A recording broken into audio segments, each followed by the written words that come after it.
welcome to everybody. Thank you for being here. Thank you for attending our conference, and especially thank you for the panelists for wanting to participate in this debate, and also for the CEIPA team in preparing this conference. Recently, we've seen a worrisome decline. Recently, we've seen a worrisome decline in the freedom of the press and in respecting the fundamental principle of rule of law. Luckily, last week, there was an agreement between the EU member states concerning the conditionality in dispersing substantial funds but the big question is the European Union now strong enough, and can this tool really improve democracy? Can it improve freedom of the press? And this is what we will be talking about today. But before we start, let me explain how you can ask questions to the panelists. If you have a question, or more than a question, to one or more of the panelists, you can use the button down below on your screen, which says question and answer. You don't need a microphone, you don't need a camera, you just write your question and we will relay it to the panelists for the debate. Now, if you have a technical question, you can use the function chat also below on your screen, and then we will try, you can ask CEIPA admin for technical assistance, and we will try to help you as best as we can. I wish you all a very interesting and lively discussion, and I give the floor to our moderator and Executive Director, Peter van Betlem-Valvy. Thank you, Denise.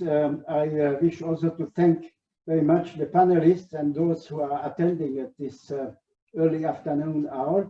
And I would like to pass the word to Karl Bartak, who is formerly a journalist and who worked in an important position for the European Commission and was living as a journalist in different places like Paris, Moscow, Brussels, and now he's living in Brussels and Prague. Karl, how do you enjoy now the freedom of press as proclaimed by the European Union, and in particular by the relevant articles of the treaty? Tell us a little about this. How is the press to be enjoyed, the free press? Well, you know that the situation differs in Europe very much from one country to another, and people don't really care that much about what is written in the treaties. It's not about most of the press in Europe is not about Europe.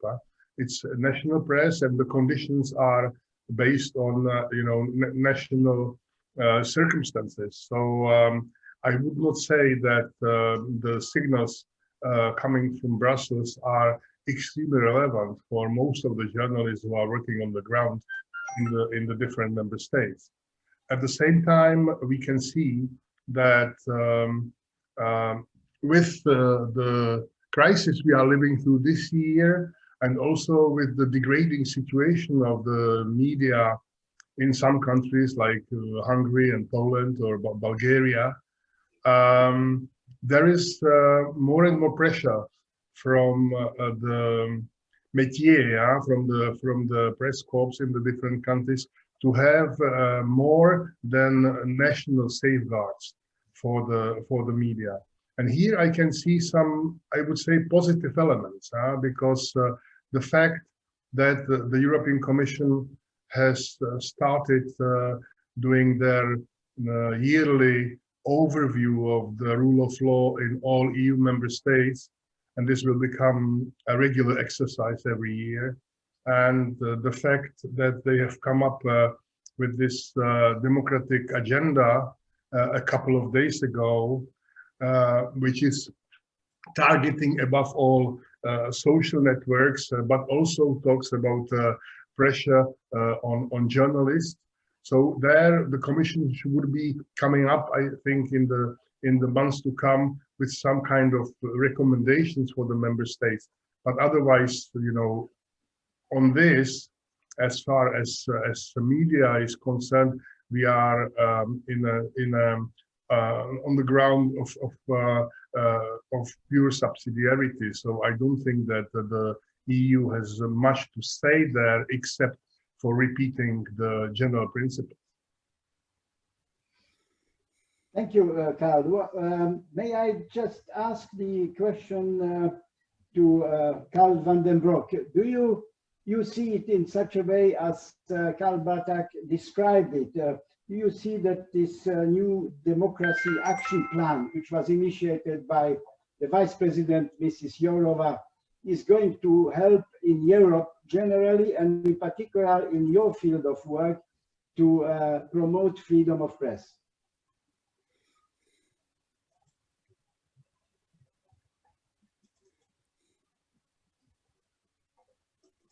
Can you hear us, Karl van den Broek? We cannot hear you. Somebody muted him. I don't know who's in charge. Somebody's muting everybody. No. Yes. Yes. We cannot hear him.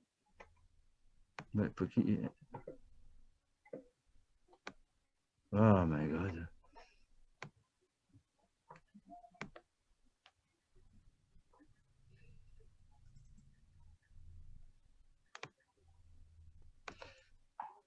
Okay. Karl, can we hear you? No. Yeah, okay. Okay, great. Someone that's muted me. Well, Sorry for the inconvenience. I mean, we no are problem, no problem. amateurs, you know. I'm talking from a more privileged situation, because Belgium, of course, is a country that is always considered as having a lot of guarantees for the freedom of the press, although the situation where my organization and myself are in shows that there are still a lot of things to do, and that journalists should get more protection. But of course, there was a recent report from the European Parliament that advises, or that gives instructions to the member states to really strengthen freedom of the press. And one of the aspects in there was it's a detail, but it considered my organization is that my journalists were followed by private detectives. And the European Parliament now stressed that the member states should change their laws and prohibit private detectives from following journalists. Like there in most of countries, it's already prohibited to follow union leaders, etc. It's also precedent there. But of course, it's a recommendation. It's not, and the only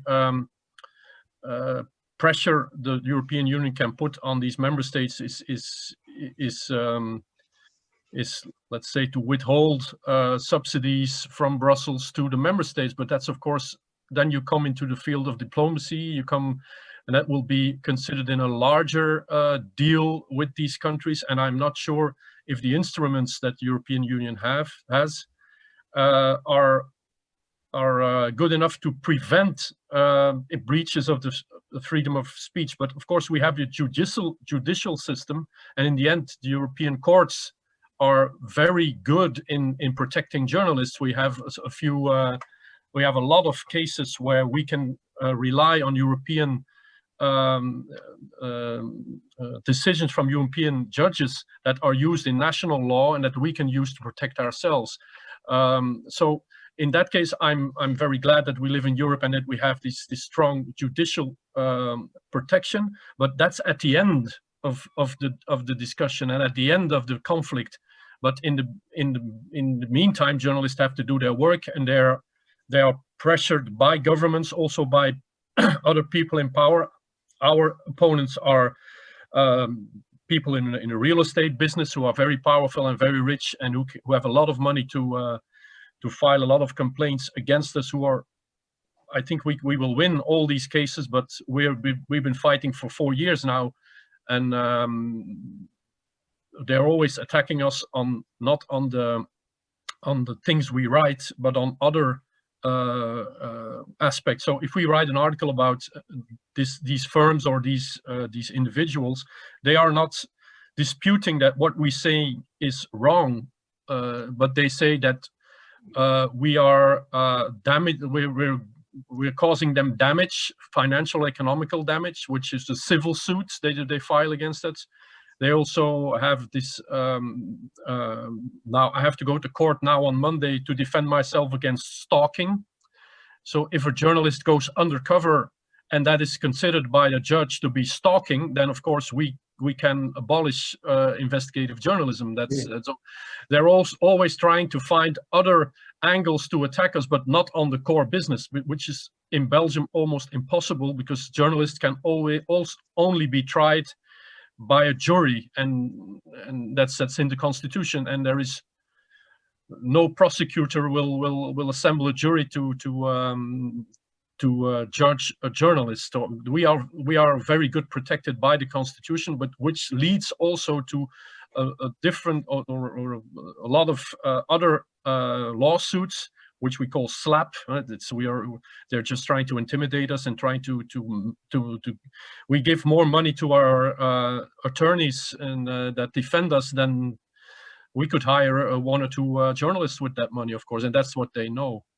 And I think the European context is focusing on countries like you mentioned, Poland, Hungary, Bulgaria, but the report of Didier Reinders is about all the European countries, and then in the countries that score good, are high in the ranking of freedom of the press, it's good to see that also in these countries there is still a lot of work to do, and that we have to adapt and adopt certain laws, because our opponents become very creative in trying to shut us down.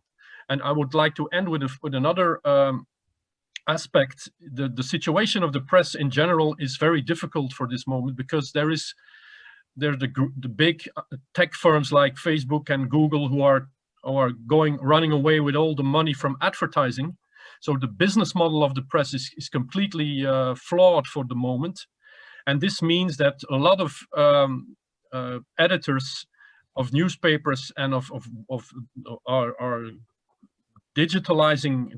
They're making websites out of their newspapers.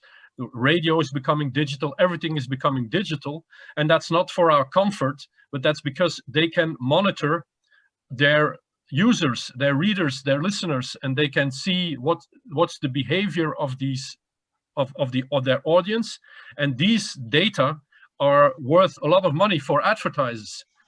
So what they're doing is in fact selling our privacy to advertisers, and I think although we have a strict privacy laws in Europe, and that's good, then they're better than the privacy laws in the rest of the world, but still people don't realize that if they're watching television or reading an article on a website, that their preferences, the fact that they are reading an article about, let's say, football, or maybe left-wing activists in Poland, that this information is gathered, is assembled and sold to advertisers, and that's a risk. And I think, and then I will end. To get this information, you need a lot of people going to your platforms, and it is proven that fake news or sensational news attracts more people to your website. So it gives you the opportunity to collect more data on your readers, and that puts pressure on the fact maybe an article of an investigative journalist is not read by millions of people, but it's these articles that can change something, that can change the world, that can change law, and that can change legislation. Not articles about, let's say, celebrities, etc. Yeah. It's these articles that are making the money for the publishers. And so I think the commercial threats on the freedom of the press are in most European countries, as we should take them into account as we should take into account the restrictions of the freedom of the press by more authoritarian regimes. That's true, but it's not because you live in a democracy and a liberal democracy with a free market that there is no danger for the freedom of the press, but it comes from the economic context in which we have to work. Karl van den Broek, thank you very much. This was very clear what you said, and I would like to return again to Karel Barták. What is the situation, as you know it, with the investigative journalists in Czechia, I beg your pardon, in the Czech Republic? Do you think, because you were quite positive, and I share your views to a certain extent about the Democracy Action Plan, which was introduced by the Vice President of the European Commission, do you think that this instrument will also cover and prevent harassment and other judicial proceeding against investigative journalists and generally against journalism? Can we do something against prevention and not to wait, like Karl van den Broek said, till something happens and then the journalists have for years go to judicial proceedings and protect themselves? Well, I was positive because I think that it is a kind of unprecedented for the Commission to get involved in this type of discussion. But at the same time, it will not change the world. The rules will stay the same at the national level, and there might be some kind of pressure from the EU institutions and from Brussels and from the reporting and so on. Most important, I think that, if you look at the constitution or the basic laws of all EU countries, you will find that the freedom of press should be respected everywhere. But the way it is done on the ground differs very much from one country to another. In my country, here where I live, in the Czech Republic, I would say that the press is rather free, it's very critical, but at the same time, there's a lot of pressure from the side of the politicians, but also from the side of the businesses, from the side of different oligarchs who are partially owners of this press, or from the side of the state, even, or the government, which does not always, understand that the public media are by definition independent and that they are not at the service of the government. For the time being, the situation is okay, but what happened in Poland or in Hungary is really a momentum for us, and people are very, very vigilant, and they are caring very much whenever there is any kind of, intensive to limit somehow the freedom of the public television or the public radio and so on, then immediately there are protests and immediately people get mobilized, because we are very, very much aware that what happens in the neighboring countries can happen easily here as well. So this is rather important. Look at Slovakia. We have had this murder of the journalist 2 years ago, and this is something which should, of course, not happen at all in Europe. We have had a similar case in Malta, but given the fact that we are Europe, this has led to earthquakes, real political earthquakes. All the political elite in Slovakia had to removed within months by this popular protest, which led also to the election of the new president and so on. So in Slovakia, this accelerated very much the democratic changes which were really needed. So people are very sensitive about this. Of course, there are other problems, economic problems, which were mentioned and so on, which are somehow threatening, let's say, the quality press. More and more, we are moving towards the digital world. But again, the digital agenda, which was adopted by the Commission yesterday, if you just look at it, very briefly, you see that there is a good understanding at the level of this institution about what should be done about the big players on the internet, and that they should not be given 100% freedom, and that they should be limited, and that there should be rules to which they should, you know, by which they should abide. So I'm slightly optimistic here that with this commission, we are trying, at least at the European level, to, if not create legislation, because in many cases there is no competence for legislation in the EU on this, at least to create a kind of mood which will somehow influence the politicians and other players in the member states. Thank you, Carl. May I just again return to Carl van den Broek? What do you think of that? I mean, there is a budget mentioned by the European Commission to release 61 million euros. I didn't look actually for which period, but what if the Commission would ask you how to use this money to prevent situations like you mentioned? Well, I think you should always be very careful to give money from the state to journalists and to newspapers. But I think you have to do that in a smart way. I always compare that with the cultural sector, and in a lot of European countries, theaters and writers and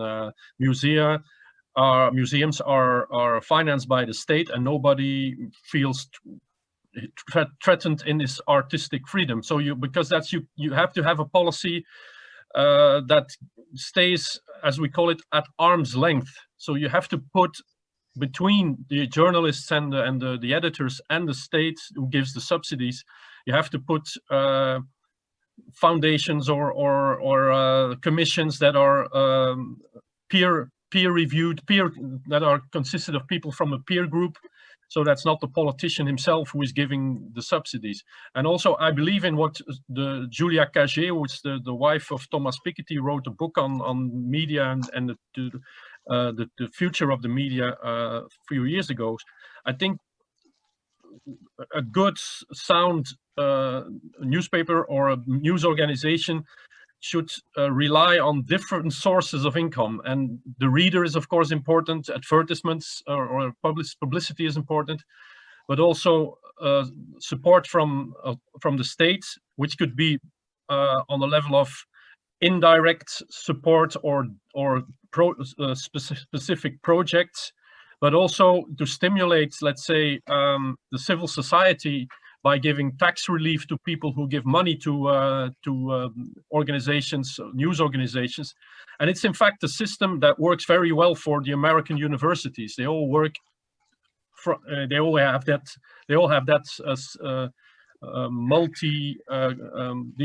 multiple sources of income. But what should be done, I think, is to give support to innovation, support also to the transition from, let's say, the printed press to the digital press. Also, we should be very careful with fact-checking platforms, which is very hot today. All these fact checks, and I'm for fact checks, although I think every journalist should be a fact checker. It's not something we can do on the side. But I'm horrified by the idea that it would be the government that would do the fact checking, because then we could reprint the Pravda again, and that's.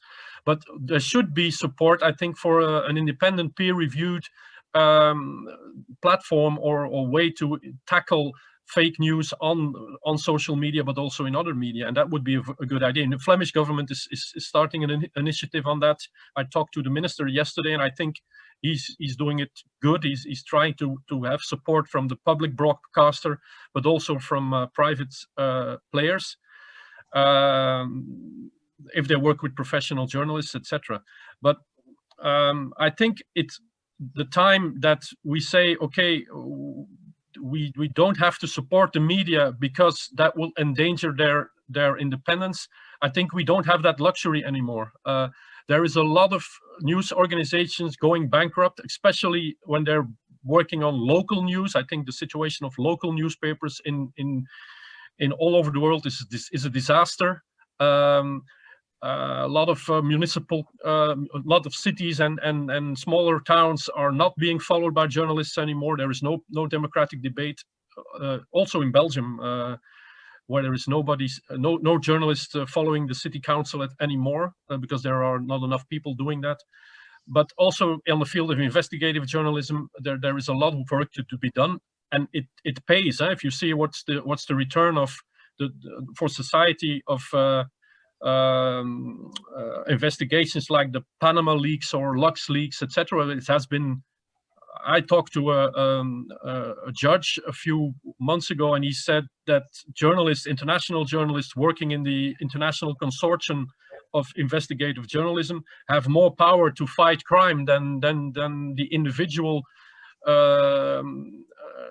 police investigators in member states, because there is no European or world police, but journalists can work across borders much easier than investigators who are following criminals can do. So I think there is a lot of work to be done, but we should always be careful that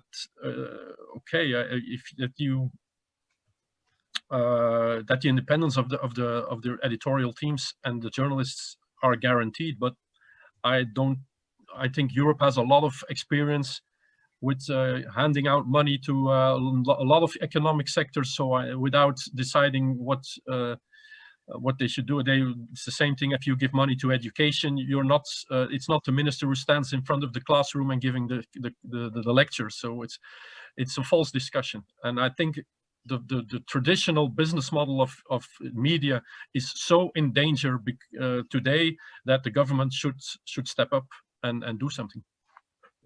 Thank you very much. Your intervention was clear, but also very diplomatic. Karel Bartak, would you like to speak? Just a little remark on this, because it is in a way also something kind of new, because the EU has never ever before given out money to the press through a program. This is for the first time. It happens for the first time now. And let's be frank, 61 million for 27 member states, it's peanuts, it's nothing. No, it's really very, very little money. So I think that the Commission is also kind of, trying to feel a little bit how this can be done, because how do you do it? You do projects, cross-border projects, which is the mantra of the Commission. How else could you cannot really stampede on the territory of the member states with special money for the press and so on. Are you going to disperse the money through national organizations, or are you going to do it directly from Brussels? How do you do it? How the projects are selected? All this is new, and it's going to happen in the framework of the Creative Europe program, which has never worked with media before. So again, I think that we shall see in the first months of next year, once the legal basis of this program is finally accepted, how they will start doing this, because it is something which is new for both sides. So for the time being, I'm not extremely optimistic. And again, saying 61 million is really very, very little money, and it's not going to change the world. Thank you, Karl. But both of you, you said, let me relate to that. 61, of course, 61 million is not too much, especially if you disperse it over the years, but it's something. The question is always whether you as journalists, I'm actually now appealing generally, not only to both of you, but to journalists, will you have good suggestions and recommendations to make to the Commission? It's the Commission is not a government, as you said, and the Commission is also not brilliant in having excellent innovative ideas. The innovation must come from the journalists themselves. I'm sharing your hesitation when you speak, both of you, about this instrument, and in fact we will see whether this democracy action plan will bring something more than just reporting. And we have so many reports, and if you read this report, these are excellent reports for intellectuals, for a PhD in Massachusetts, you can get it, or in Harvard. But we are now interested in journalism the bridge between politics, between industry, and the people on the street.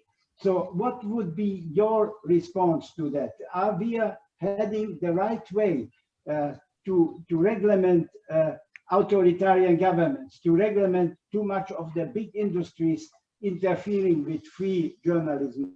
How do we, if it's a very unfair question to both of you, but if you would be asked, what would be the concrete reply from your side? I think it would be, it's peanuts, as Karl said, but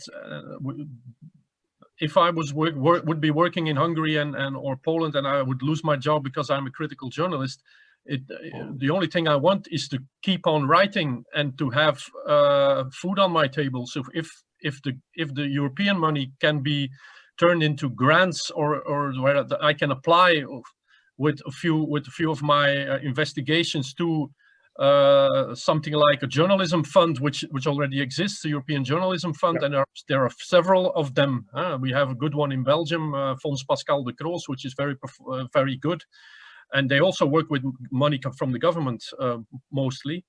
Then it would be good. Although also, if there is really journalists who are in danger and they have to go into exile, that there would be places where they can be safe and work. And the most important thing that I would like is that my article would be published and read by the people in the country where I was exiled from. So that's an entire infrastructure that should be built with what we're trying to do with Apache, where I work for, is a project of syndications where we republish articles from our partners all over Europe and also from the United States, to give more visibility to their work, and they can also take there is no money involved. Everybody of the partners can take articles from our platform and translate them and publish them, and we can take it from their platform, and that works very well. But I think especially when there is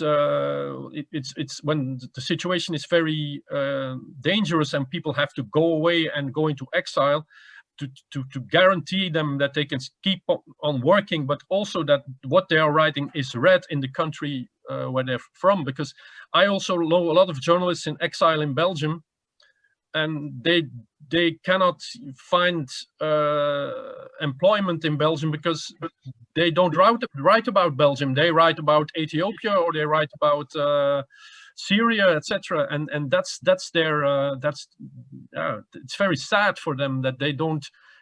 That's like a writer without an audience. And we should also think about how we could keep the contact between these good investigative journalists that are in danger and their public. And it's like we're in the Second World War and printing resistance newspapers in secret.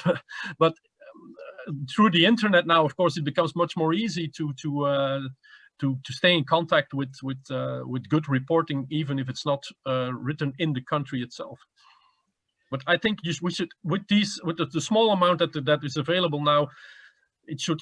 I think the only good thing you can do is really finance a concrete project of journalists through a journalism fund. I think that's the most simple way you can do it. And then it's you have to look out how the fund is structured, and it must be transparent in the way it hands out the money. That's of course, but a system of peer review can be enough to help that.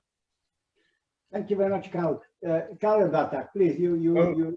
As I said, I think we have to wait a little bit to see how the legal base of this program is going to look like. I would expect the Commission to have done some consultation with the representatives of journalism across Europe to see what needs to be done.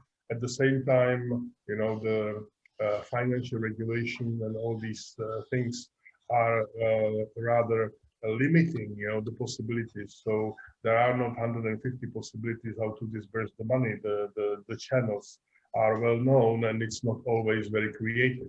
So I would rather wait a little bit to see how this little sub-program is going to work.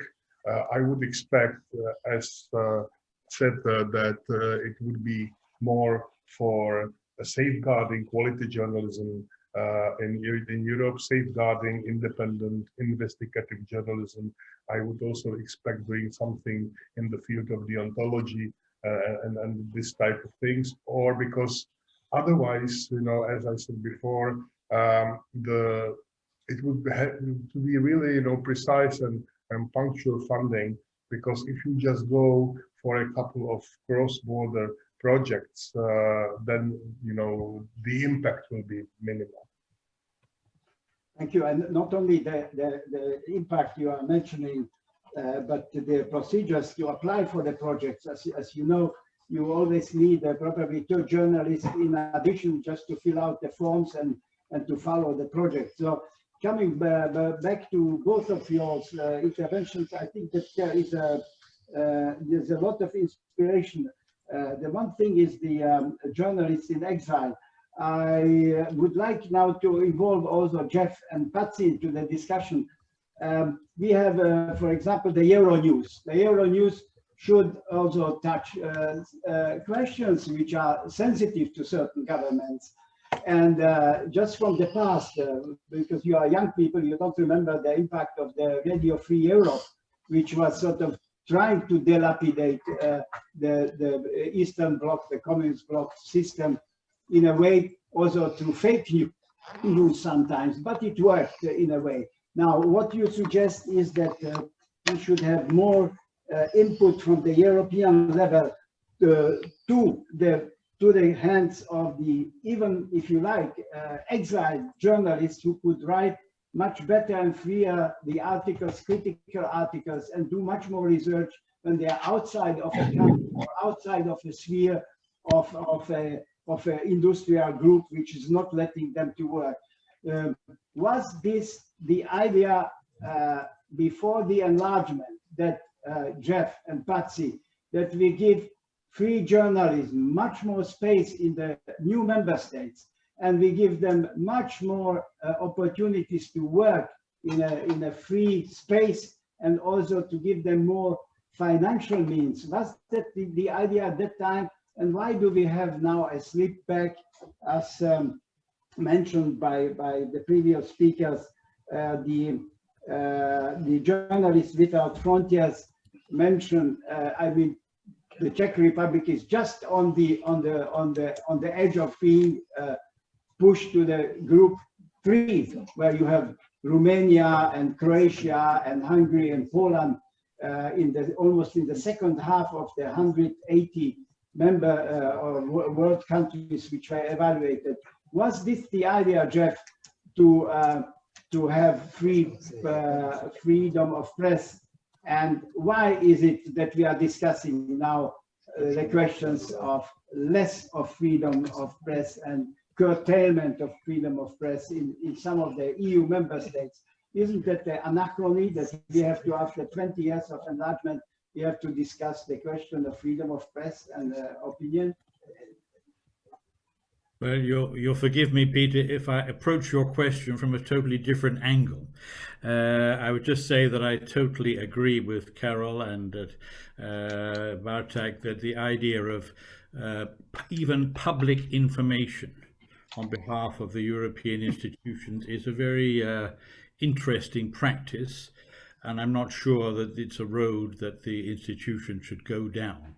What we're talking about here, freedom of the press, is absolutely fundamental in a democracy, and we're talking about it. You say, why are we talking about it? It's not because it's an anachronism, it's because there is a concerted effort by some political forces to roll back democracy. And that is quite explicit. It goes right to the heart of the institutions. It goes right to the European Council, the Parliament, the different parties, the EPP, yes, but also the socialists in Malta and Slovakia. So we don't need to be ideological about it. So we're talking about it because something is going on. And in my opinion, one should see it in a far, far wider context. Not that the specific points mentioned aren't important, but the wider context from where I see things, looking back precisely to the enlargement process and to that optimistic period of European integration, is that the European Union is under attack. one large member state has left, and there are a number of member states not thinking of leaving, but show a total disdain to the very project. You know, they talk about having a cultural revolution, and you know, they put out nasty adverts suggesting that Mr. Juncker is in the pocket of Mr. Soros, who just happens to be a Jew and just happens to have a lot of money. So that's what's going on. It's not just a question. Of course, there are specific issues, ownership of the media.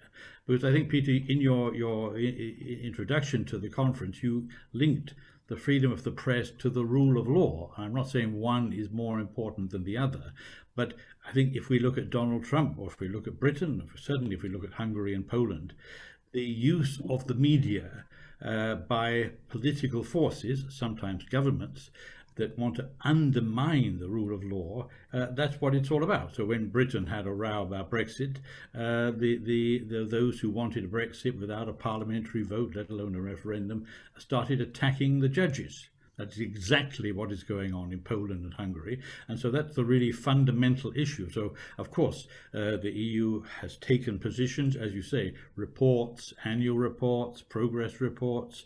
They're not necessarily useless, although if you look into some of the work of the experts on rule of law, there's a wonderful project run by Leuven University, I think, the Reconnect EU program. There are a number of professors who really follow this day by day, and I think you really got to see the wider picture, let alone outside forces, Russians and others who maybe can put their hands on some money to subsidize some particular media. I mean, we have a friend of Boris Johnson who's been made a member of the House of Lords, whose dad made his career in the KGB.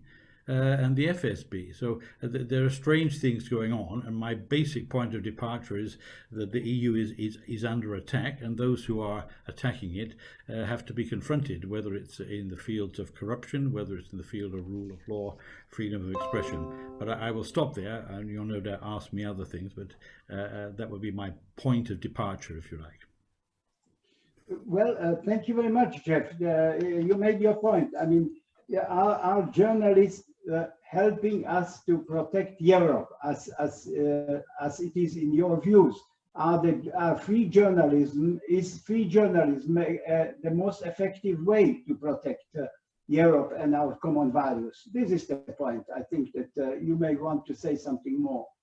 Well, I would only say journalists are journalists. There are good journalists, bad journalists. There are investigative journalists. There are economic journalists. There are some journalists who love the European Union and would be happily to sort of just stroll over to the Berlaymont if it was open for business and pick up the line to take. There are journalists who work independently, express their views critically, semi-critically. One of the most successful and historical figures in modern Britain is a man called Boris Johnson. He was a journalist, so he looked at things. He wrote about what he saw. He made things up, but you know, we live in a free society. He was allowed to make things up, and a lot of people didn't bother to challenge him. Whether the Commission should have been subsidizing people to challenge the Daily Telegraph, maybe it should, but I don't really think that's the way to do it. It's a political struggle. That's why I'm bringing it back to a rather basic issue. Of course, the issue of how what is it, an oil company or energy company in Poland, which is buying up the TV or the media,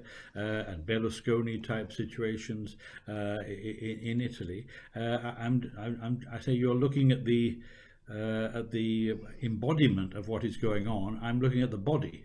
I'm looking at the head inside the body, which is motivated in some cases by a desire to either destroy the European Union or weaken it, so that people could just get out of the EU what they want without actually subscribing to its values. And just one final point, because I think I've made my general point, is that rule of law, as you rightly say, that's one key aspect. Freedom of the press is another.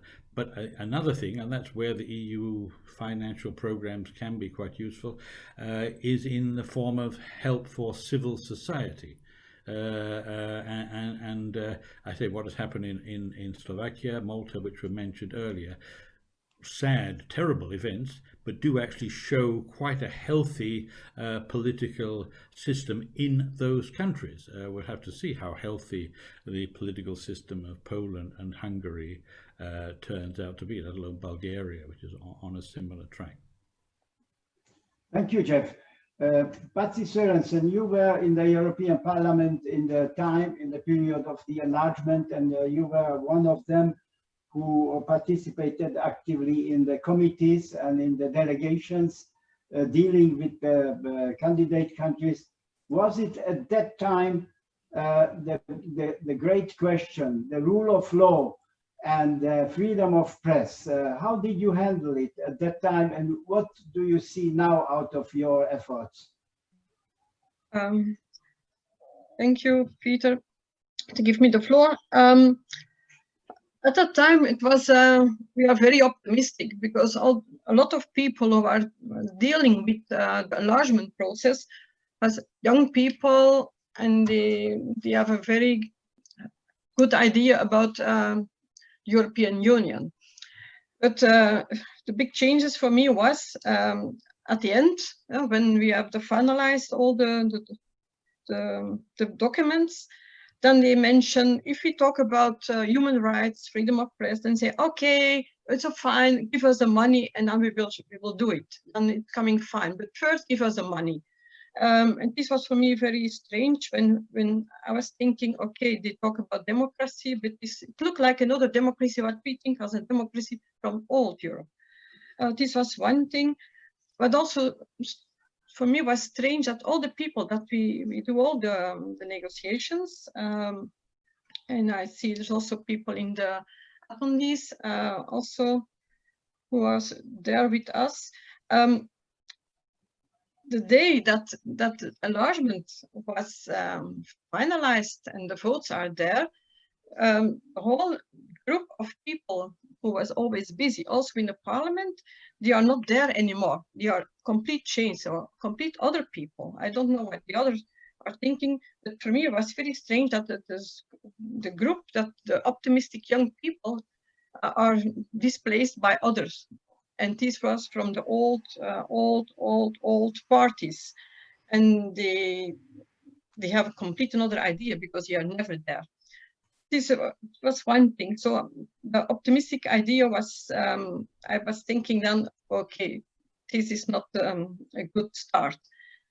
The second thing is because also they are very angry against me when I start talking about the democracy from them and our democracy, that I make a difference in explaining how to look at it. The second thing is about it's quite interesting when the European Union gives 61 million for protecting the press. What's happened with all these journalists who start with investigation, and the Commission give money to the countries, and the countries abuse this money for other things, not for the good things. But when they discover that the money is taken by some politicians with links to the mafia and to organized crime groups and to very high politicians, what's happened with them? Because in fact, then the journalists do the job from Olaf, from all the other institutions who have to check maybe the money, who are not doing that because nobody is looking all for the money. The money is given to one of the countries of the European Union, and this is it. So because all these countries are a member of the European Union, and in fact, okay, they have the right to do with the money what they like to do. There's not too much checks. So when the journalists are doing this job to look what's going on, when they discover these mafia situations in all the countries, I'm really curious what's going on. And then I'm thinking about the 61 million. Maybe they have to start with first with safe houses in some of the countries. When you see what happened in Belgium, I know the situation from the journalists from Apache, because some of them, I know them for years, and they are tackled for years. It's amazing that they are still there. They don't kill them immediately, but they kill them soften, very soften, because they have always to go to the court. You spend a lot of time in the court. You have to spend a lot of time to journalism, to lawyers. And this is another way to kill someone from the journalist who discover things. So it's quite, I see it in three things. So it's good that the Commission give money. It's not so many money. It's when you see what's going on, but it's in fact, it's quite, I hope that that you have the right to do the job. And I don't see that the captains of industry, that they maybe also spend some money to the Commission for them. It's maybe a little bit now. This is, yeah. I'm not so optimistic what's going on in Europe at the moment. That's my thing, and I hope that yeah, that with this what's going on now, that maybe there is more protection for the journalists who are doing their job. But I think the economy is still the boss, and they, yeah, I don't know how to deal with that. I'm not very how to tackle them, because what's happened. I was talking before with the president. If we, in my case, if we don't have good investigation journalists at the time, in I speak from '87, in the case of trafficking in human beings, I think then there was not one politician who was in favor of us to do something. It was despite the work of the journalists that it's coming out, and not from the politicians. So we need them, so we have to protect them. This is the democracy for the Europe. So. Thank you very much, Patsy. Returning to the question which you mentioned, Patsy, but it was broached by Jeff. Do we have in Europe, and I would like to invite all to react to that, do we have the right instrument in the form of the European Treaty to protect Europe? Is the only, allow me to make a cynical remark, is the only instrument which we have on the European level to write reports, or do we have another instrument, the one which we discussed, the cash machine? The Commission is regarded sometimes as a cash machine, and mentioned it to the governments, and the governments then distribute the great funds of the European Union, of the European Commission to their cronies. Do we have anything else? The latest debate is, of course, if you follow it, and I'm sure that you follow it, the debate of conditionality is not really inciting anybody to optimism. But do we have any good examples where the rule of law, the European project in this particular field we are discussing, can be better protected? Could I say, Peter, hang on a bit, if in a sense you've made your introduction there, but I don't think we should talk ourselves into sort of doom-laden predictions. You're certainly right, and Patsy is certainly right, and others certainly right. There are great dangers, there are negative signs. I myself have said the European Union is under attack, and of course it's a much less optimistic period compared with the 1990s. If we recall that Poland and Hungary gave their initials to the first Far Democracy Far Democracy Program, PHARE, which I think was another European Parliament initiative. Now the European Parliament has pushed the idea of a rule of law mechanism. I think the others are going to talk about that a bit later, so I won't go into a lot of detail. But the fact that they pushed it so far is extremely important. And I would say that the mood in the Parliament looking at the resolution which the different groups have decided, and I think somebody else is going to present it in more detail, is that quite a lot of progress has been made. So, I mean, whilst I agree we should look at what Orban is doing, look at what Kaczynski is doing, look at what Putin is up to, look at what Donald Trump, Steve Bannon, what they're all up to, but don't assume that they have got the complete political initiative.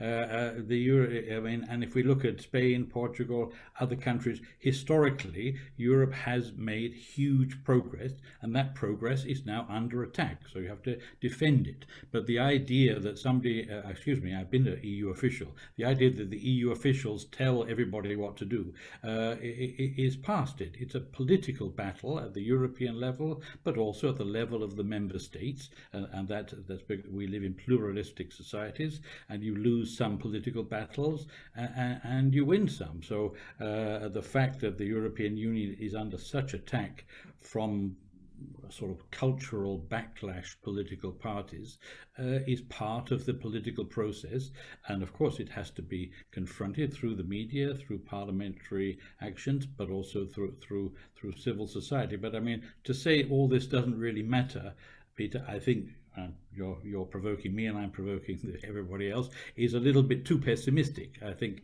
steps have been made. Whether they turn out to be enough, that's an open question. It's not for me. Nobody can predict the future. But just to sort of, well, it's all just a cash machine. I mean, it's a cash machine which transformed Spain, Portugal, Greece, Italy, post-war Europe in the 50s and 60s, made huge advances in Britain, Scotland, Wales. So, I mean, of course, there are people who are taking advantage of this and maybe pocketing some of the advantages. But these regional fund, social fund, the structural funds, as they're now called, they're quite important economically speaking.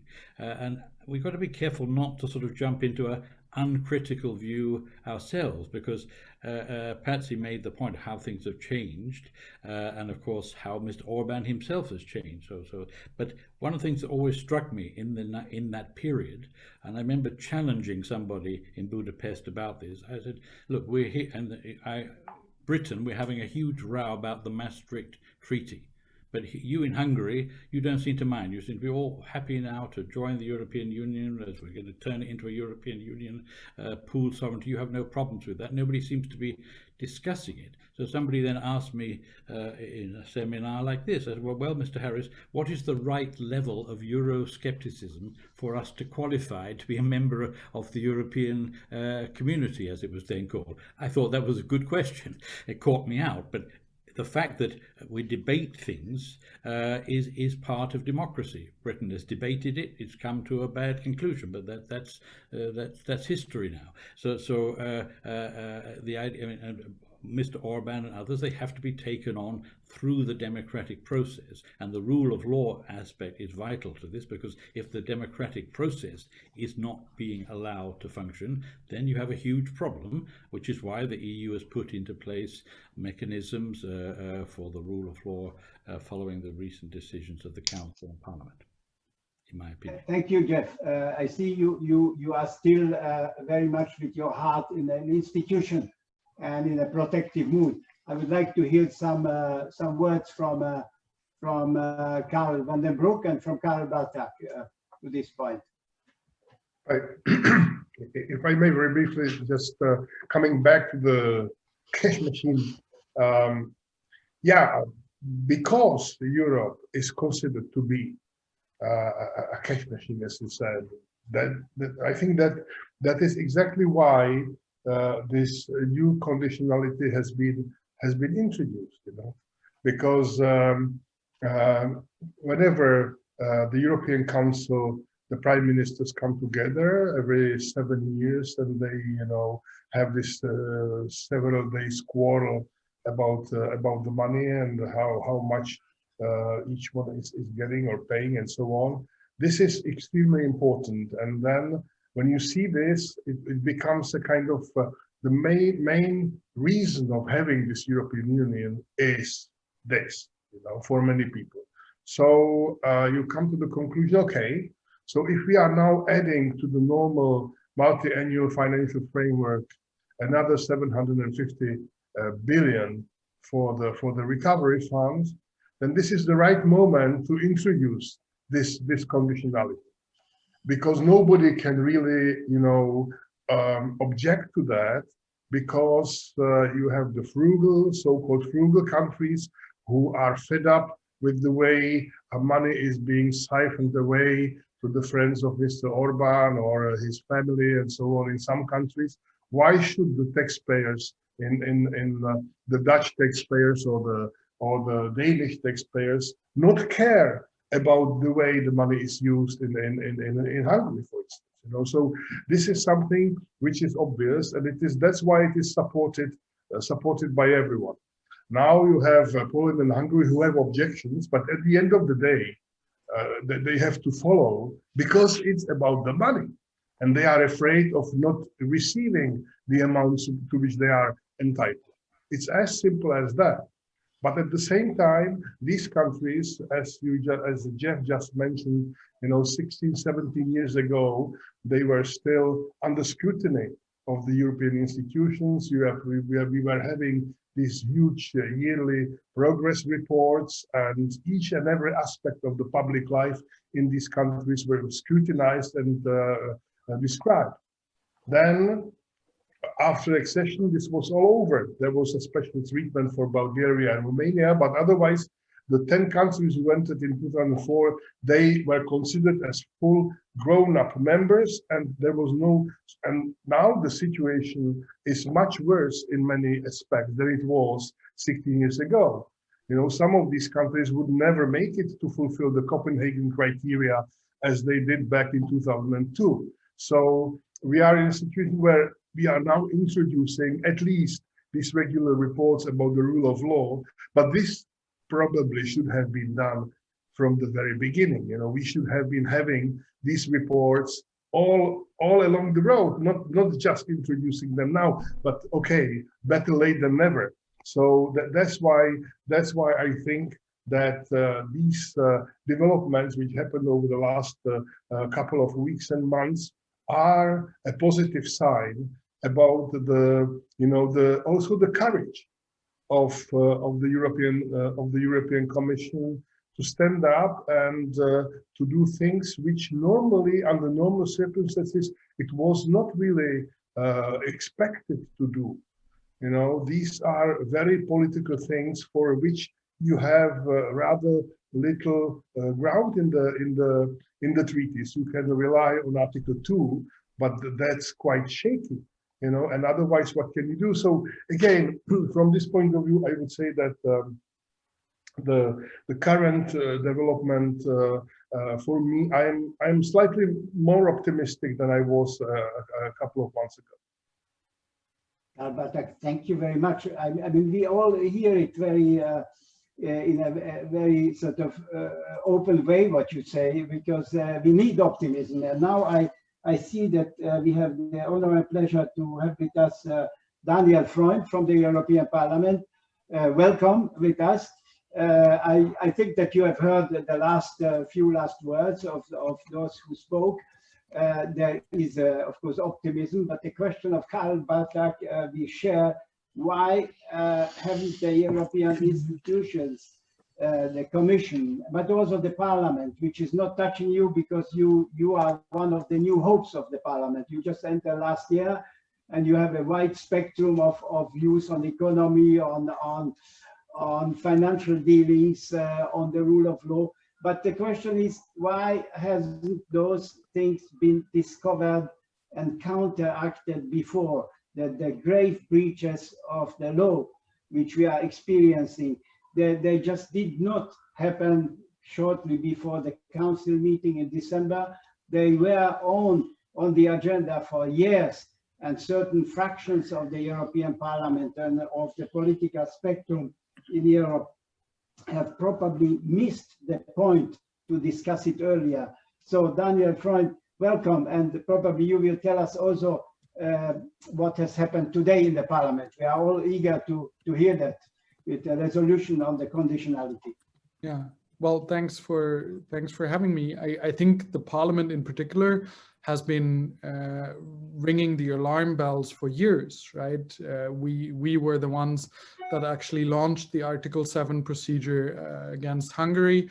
And I think if you go back and look at, you know, our debates, our resolutions, and what we have done on this, trying to put pressure on the Commission and on the member states, we really have been, the Parliament has been doing this way before I entered last year. What happened this morning is that, well, we will vote on a resolution which we discussed this morning, basically saying that we condemn what happened in these summit conclusions from last week. We have the European Council trying again to intervene with legislation and with the implementation of legislation, which according to the treaties is not the role of the European Council, of course. And they have made the European Commission complicit in this, right? Because they have sort of coerced the Commission into subscribing to these summit conclusions as well. Whereas we in the Parliament, well, we as co-legislator, together with the Council of Ministers, we have agreed on a legislative text. That legislative text will enter into force on the 1st of January. It is applicable as of the 1st of January, and the Commission, as guardian of the treaty, has to apply and use this law.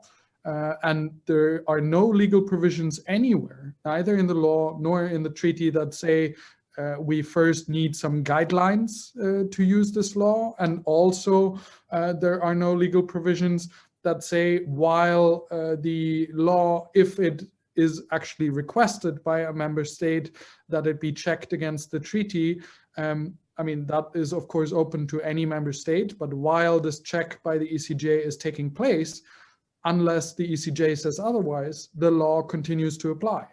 And why the European Commission would refrain from sanctioning or using the law to its full extent, well, we in the Parliament don't see that. And in the resolution we have passed, we're also clearly saying, you know, the treaties are very clear on this. The European Commission is accountable to the European Parliament, and that we will use the tools at our disposal to make sure that the Commission does its job as it is foreseen in the treaties and in the law.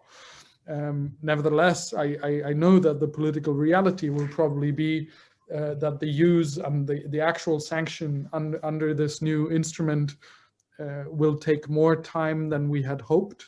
It is a final concession in a long series of, well, what I have previously called the appeasement approach towards the government in Hungary and in Poland as well. And I think this approach has failed. You know, and Orban didn't wait long after the summit last week. They passed a number of constitutional changes last night. He is basically writing the systematic plundering of EU and public funds into the constitution. He is further complicating the work of the opposition, and in a way he is, I mean, as he has done before, he is very cleverly using decoys. The last loophole of you know, same-sex couples adopting is being closed, and he hopes that with that nobody will notice what he is doing to, you know, further harm democracy and continue stealing the money. Because, I mean, and this is very different than the situation in Poland. Let me be very clear on this, that the situation in Hungary, this is not about ideology. This is not about some great plan, what he wants politically. This is pure and simple a kleptocracy state that Orban has built. This is about stealing money for his close family and friends, and what he doesn't put into his own pockets, he is using to sustain his political power, to pay his allies and those that support him, and that's the basis of what he wants to do. And I think the reason that he is making so much noise now, that he is happy about the outcome of the summit last week, is that he thinks he has secured that nothing will basically happen to him until he gets re-elected in 2022. Well, thank you very much, Daniel Freud. You gave us the picture of positively thinking parliamentarian, but who actually accepts the political reality. And you mentioned Hungary. Now we have, I see Professor Krekov with us from Hungary. Very welcome, Professor Krekov. Thank you very much for being with us. You had a heavy schedule today. And I think you are listening what Mr. Freund from the European Parliament said. Would you like to just comment out of the current and the very actual situation which you are experiencing in Hungary?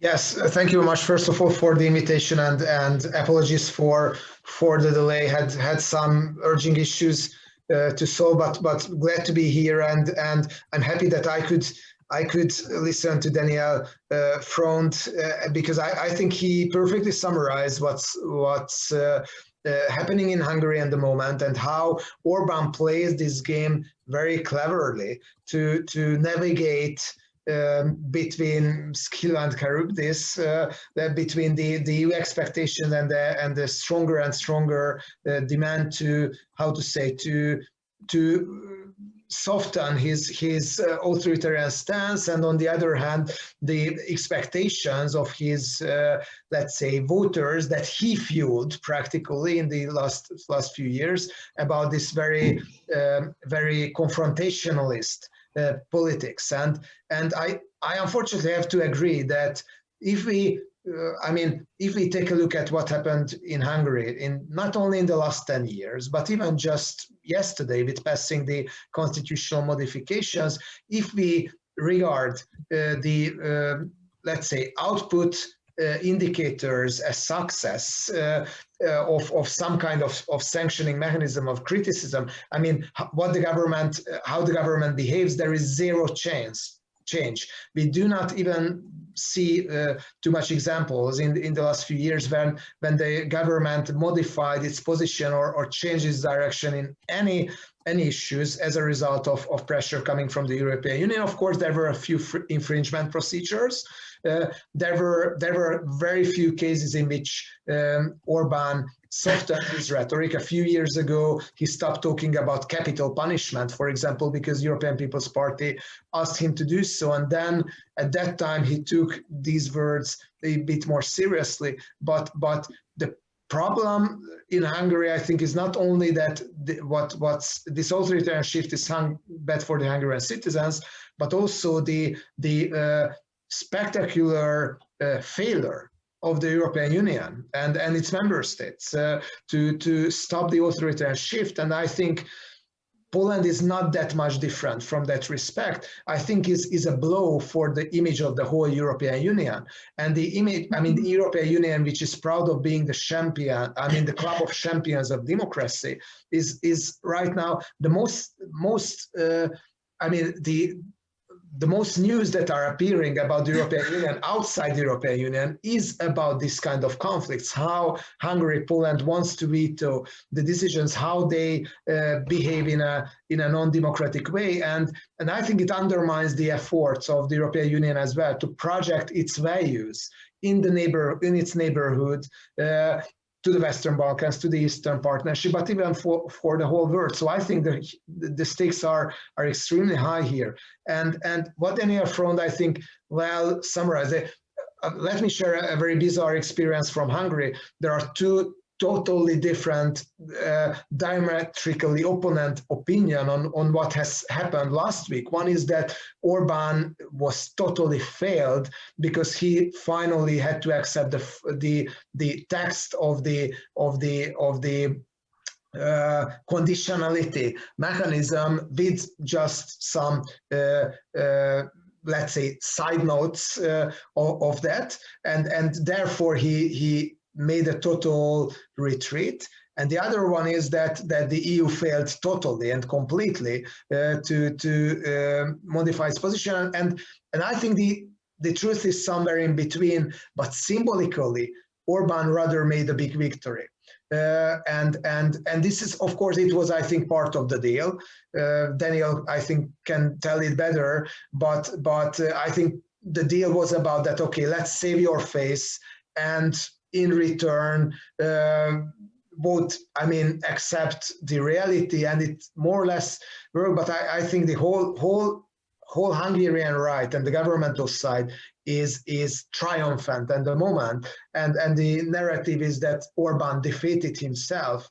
The European Union, there are some Fidesz politicians who say that if it was Orban who negotiated at the Trianon Treaty, Hungary would be still as big as before the First World War, because he's just that genius. And I mean, what happened finally is that I think Orban, in a time when I think his popularity is on the decline, and there are serious problems on the policy level in handling the COVID crisis that is more and more relevant for the voters. He received a big help finally with that he can communicate to its voters. And I don't think it's going to be a game changer. Of course, the most important question is that what will happen in the future with specific cases and how this mechanism will work.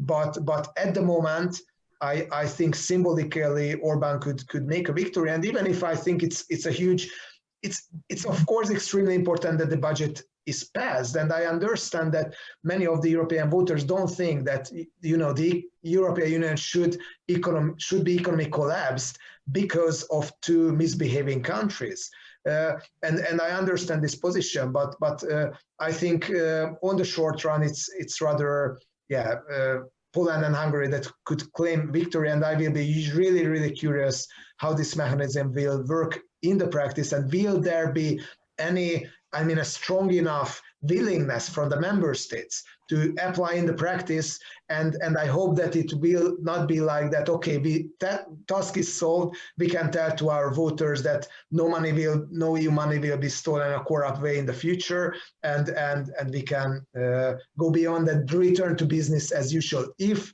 the EU returns to business as usual, I think if it can be lethal for the whole EU project, and there is an increasing appetite for vetoism in both Poland and Hungary. Let's see what is going to happen in the migration issue in the future. Thank you very much, Professor Krekor, for your engaged presentation. And in fact, what you are saying, and I would like to hear now the other panelists, you say that Mr. Orban, but in fact what you say that now is the time when the union has to find the right way to react, because the union is the loser. So the question is, I repeat, do we have the right instruments? The Commission, is the Commission, for example, the real protector of the treaty? The Commission has not showed actually the power to protect the treaty now for many years, and now this is the case. What you say, that there are member states who can very openly show disrespect to the basic principles of the treaty. I would like to know, what did we do wrong in the past on the European level, and what has to be done now to correct this immense damage which will still come in the public opinion. Would you like to, Daniel Freund, would you like to comment on this? And I invite all of you.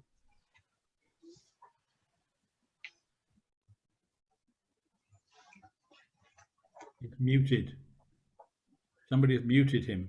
Okay. Yes, thanks, because I can't. It was not intentional. Okay, we don't. No worries. I just couldn't do it myself, but now it's okay. Well, I fully agree that the Commission actually has more tools than it has been using in the past years, and one of the bigger mistakes, of course, was that when Hungary, when Viktor Orban started the transformation towards the illiberal democracy, and this was never a secret, right? This was one of the first things he did, is write this whole illiberal democracy thing into the Hungarian constitution. But then the union didn't act, and only when the second member state, Poland, sort of followed down that same playbook, then they started launching the Article 7 procedure, but then it was too late. They did their mutual defense clause and said that they would protect each other. But beyond the Article 7, I mean, I've been saying for quite a while now, the Commission, you know, the number of infringement procedures has declined dramatically under the last two commissions. The tool of cutting funding under the structural funds, we have the Common Provisions Regulation that allows today to cut funding. If the management and control systems in the member states don't work, the Commission tells me they don't see the criteria for that fulfilled. And I have to say, when Olaf finds that in Hungary, the fraud rate is 10 times higher than in any other member state, that basically the prosecution on the ground doesn't really cooperate with the EU institutions anymore in quite a number of member state, in quite a number of cases.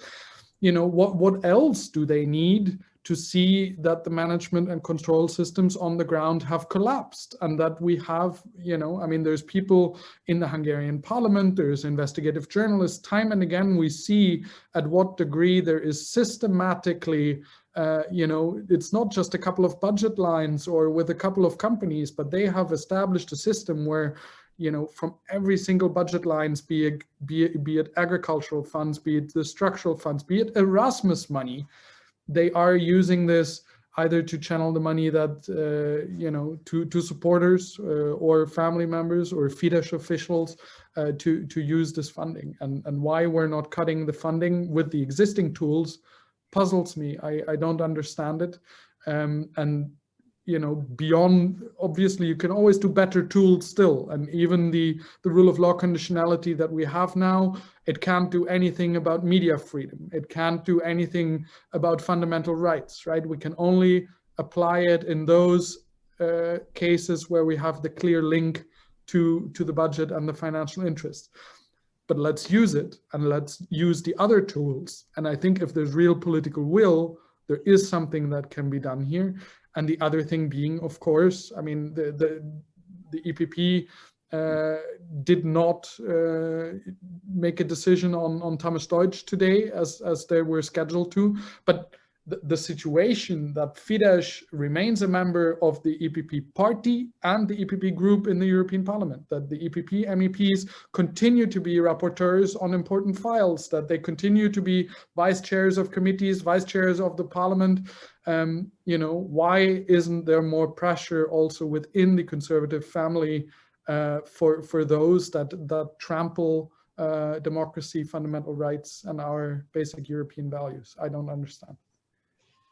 Thank you very much. So you made a few points of where are our real weaknesses, and it's a political question, and there we are back.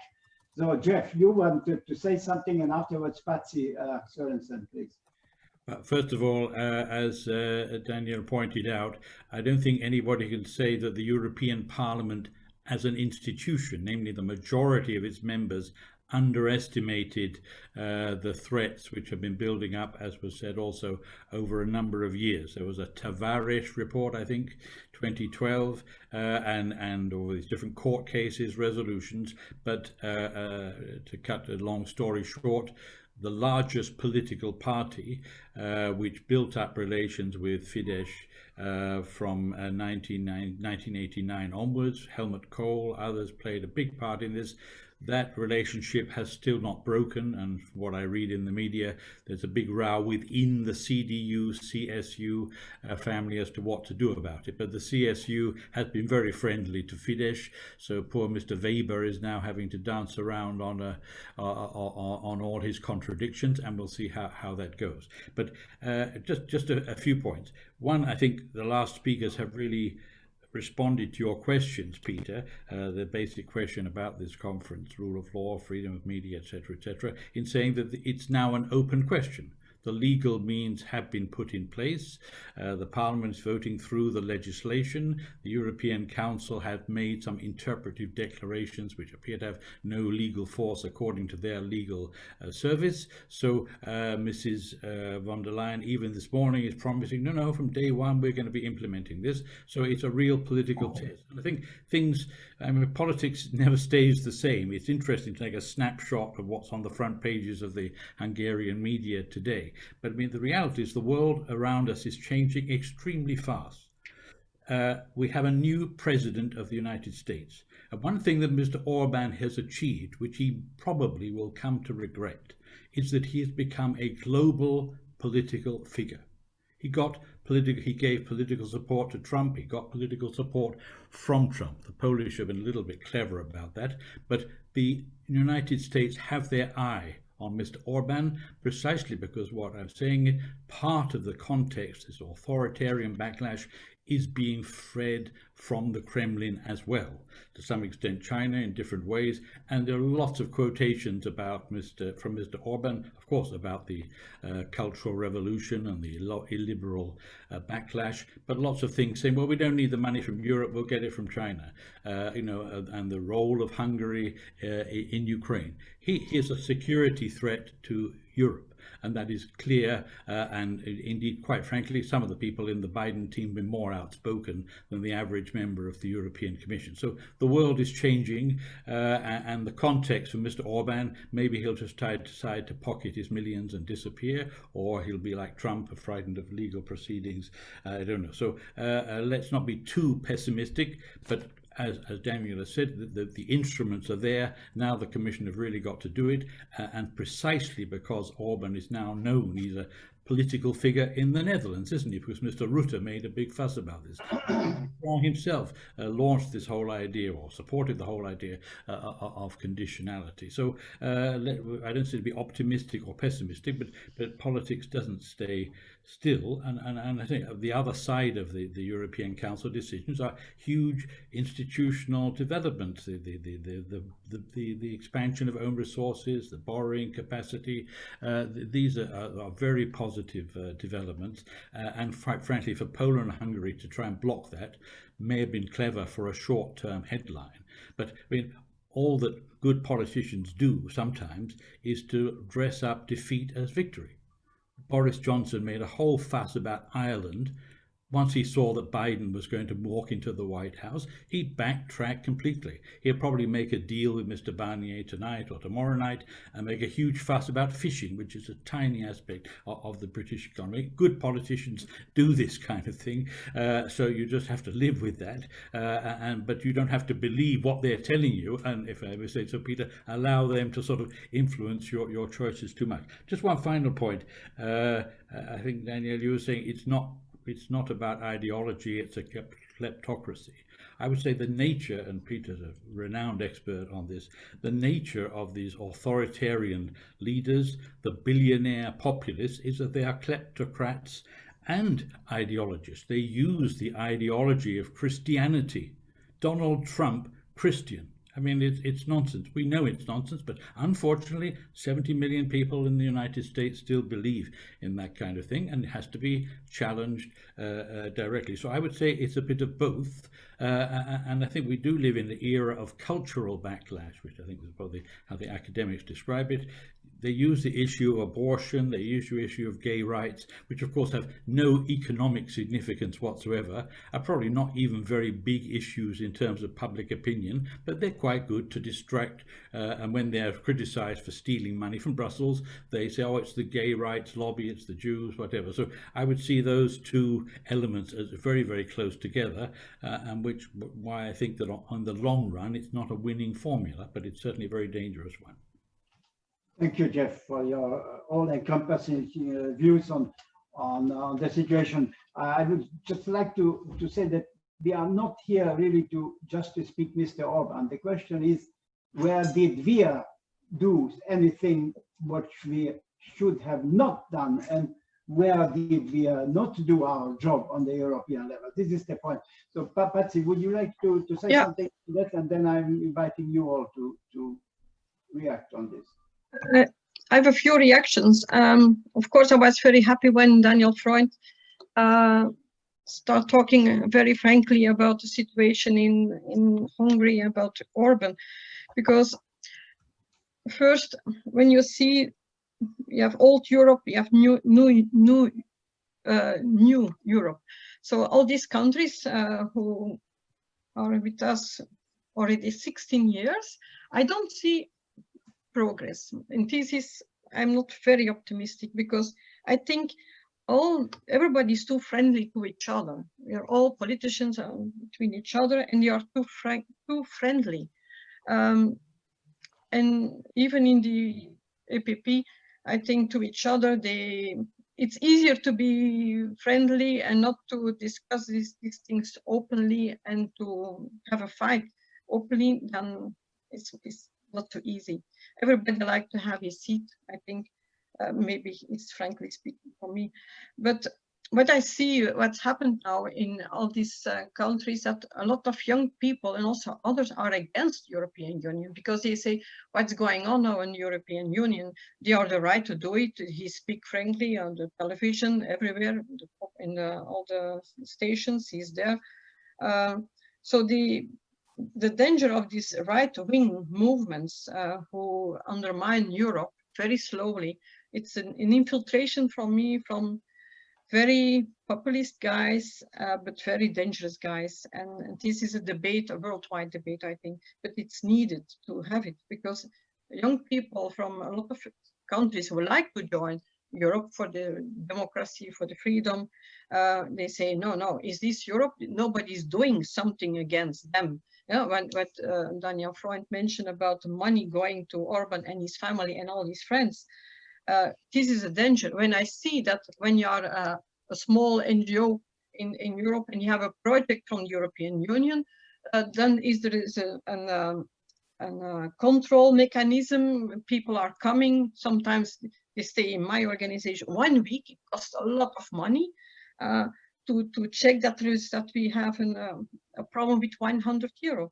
This is what's going on, and this is so disgusting when you see that all the money go to all these countries, and it disappear in the pockets from these not democratic leaders, and nobody is doing something. In my opinion, when you ask to check it, where does the money go? Who put it in his pocket? I think this European Union is too weak. They say nobody is able to do it because they are democratic countries. They are there. They are a member of the European Union, but in fact, for this big money, there is no good control mechanism. And I don't believe in all of for me, it's good institutions. We create a lot of good institutions, but and they cost a lot of money, but they do, for me, they do not what they have to do.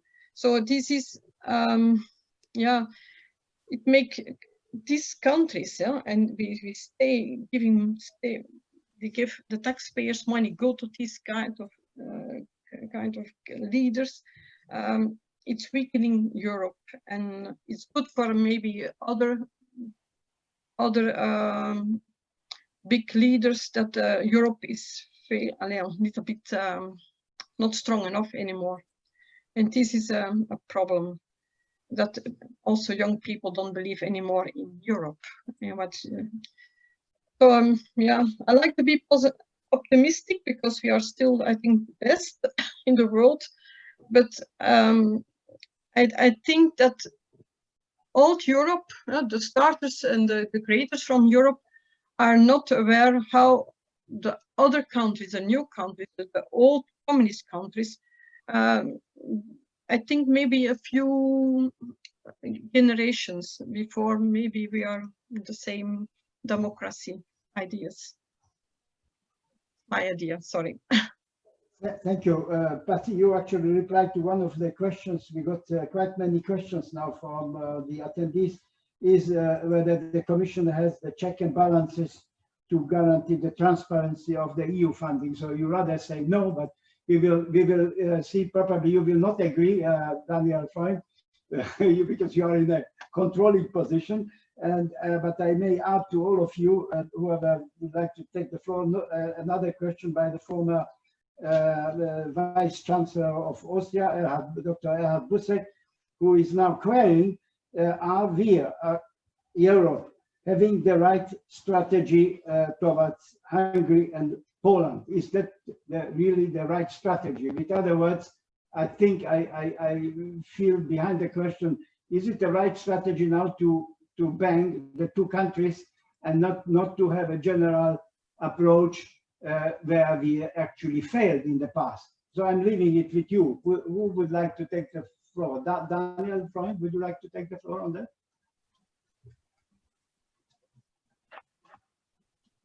Can you speak, or did you mute you? Okay. So somebody doesn't like you. I don't know why. C'est qui? C'est qui? Daniel Freund. Yeah, ouais, je l'ai pas changé, moi. Daniel, Il peut. Yeah. No. So first on the question whether we can actually see where the money goes. I mean, the whole system of how the EU spends most of the money is the EU gives it to a member state, and the member state distribute the money to whoever should get it, right? And if the member state stops checking or gives the money to certain people that they want to give the money to, the system collapses, and the EU so far can do relatively little about that. That's the problem in Hungary, but not only. We see obviously issues in many member states, and you know, it is the most extreme example. And as Geoffrey said, Orban has managed to become sort of the internationally renowned bad guy. But the situation that we have in many other member states is only ever so slightly better, so to speak. But we have just asked the European Commission to actually tell us who are the 50 biggest recipients of EU agricultural funds, and they can't. They have asked this to the member state. They're sending us useless lists of paying agents, but they cannot tell us who is getting this money.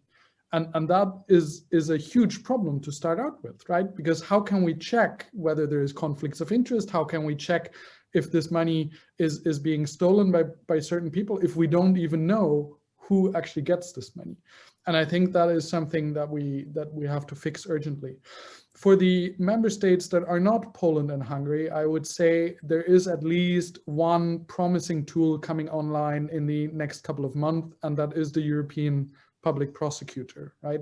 Something that has been worked on for decades to get.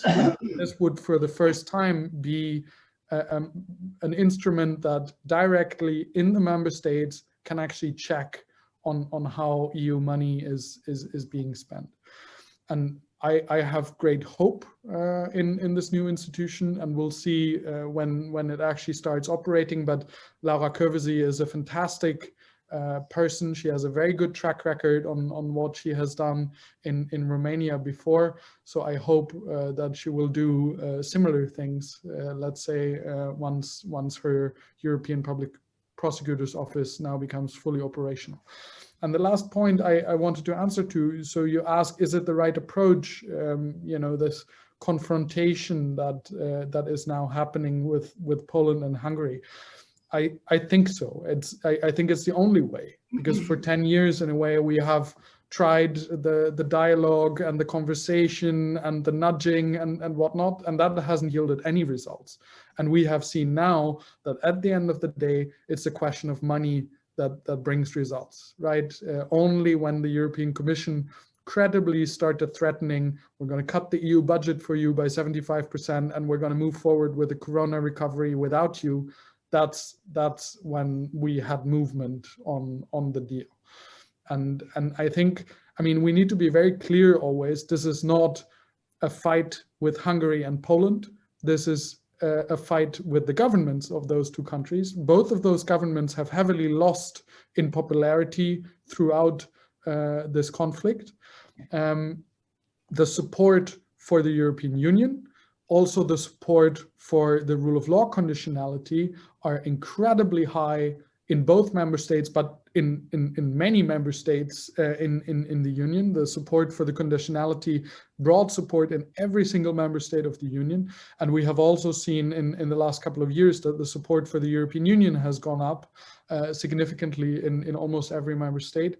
So I think, I actually think it's the other way around, that if the Union doesn't do anything about this, if it doesn't stand up to the bullying by those autocrats, that's when we're really losing the support of citizens. Because why should you trust anything? Why should you give your money, and why should you put your trust in a union that wastes that money and that gives in to bullying? Thank you very much, Professor Krekow. Does it satisfy you? And I give you another question which was asked here. Why is this name of Mr. Soros such a negative magnet of the policymakers in Hungary? Can you speak? Do you have the micro? No, he doesn't have. Je ne vois pas, je vois plus son nom. Professor Krekow. Professor Krekow. Just a second. Voilà. We are struggling. C'est lui qui doit, voilà. Okay. Here I am. Thank you.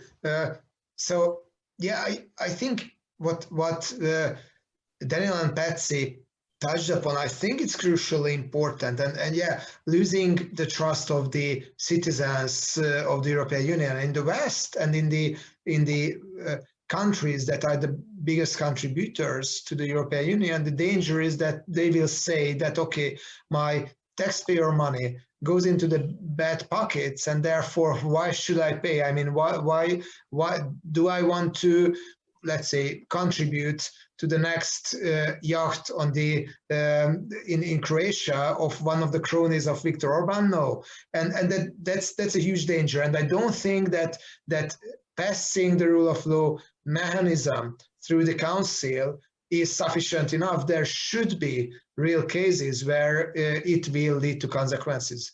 In Eastern Europe and in the countries that are where there are these autocratic trends, such as in Hungary and Poland, there is a different kind of danger, but it's also about the decline of the trust in the European Union. The narrative that is getting stronger and stronger in Hungary these days, for example, is that, you know, the German companies are just so powerful in the European Union that they can practically do, decide over everything. They can decide over the veto, or over the rule of law mechanism. They can decide over if Fidesz will stay in the European People's Party or not. And of course, this is an exaggeration. But this is an indicative of a mindset that is getting stronger and stronger. I think in Hungary and in Poland as well, that, you know, there have been really high hopes that the EU can be a guarantor of democracy, and it proves to be that it simply cannot be. And you know, in Hungary there is an emerging word. It's Daniel Kelemen likes to use it as well, audiocracy, which is about that Audi and Mercedes just received so huge financial benefits in Hungary that practically it's still important for Germany to dilute all these conflicts. And I mean, it might be just a really bad coincidence, but it seemed really bad that 2 days after that Hungary supported the budget and it was passed in the European Council, one of the new Mercedes factories have launched a new block, and then they received a lot of direct Hungarian taxpayer funding, so a support. So this kind of narrative that, you know, EU is nothing else than the will of its big companies, and the big companies needs markets, and that's the advantage of the whole European Union, and that's why rule of law practically does not matter. This is a really dangerous narrative, and you know, the biggest friends of the European idea and European integration are getting increasingly cynical about the European Union. And if this is the case in Central Eastern Europe, yes, I think what will happen in the candidate countries, that, I mean, why would they be so enthusiastic to join. And of course, if we talk about enlargement, I think there will be two obstacles for that. There will be a decreasing appetite for enlargement in the existing members of the European Union, being afraid of this vetoist attitude and obstructionism from new member states. But even the candidate countries will be less and less enthusiastic about joining, because the EU is becoming simply a less attractive political community. When it comes to George Soros has practically become the chief bogeyman in Hungary, and there is practically no governmental statements without George Soros these days. So he's really everywhere, and you know, European Union and Brussels was a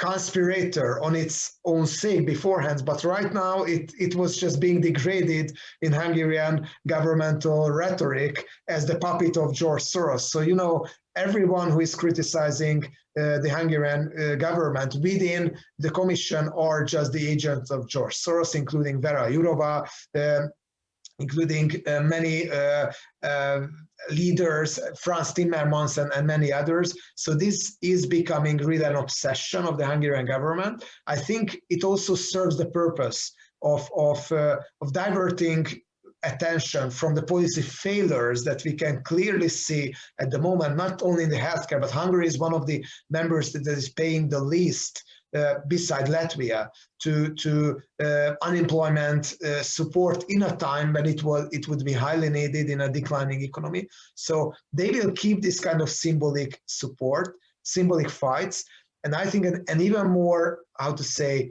dangerous trend emerging in the Hungarian political communication, and is connected to the vaccines, and that there is an argument that it would be easier to defend ourselves from the pandemic outside the European Union, because look at what happens in Great Britain. They already certified the Pfizer vaccine and started the vaccination.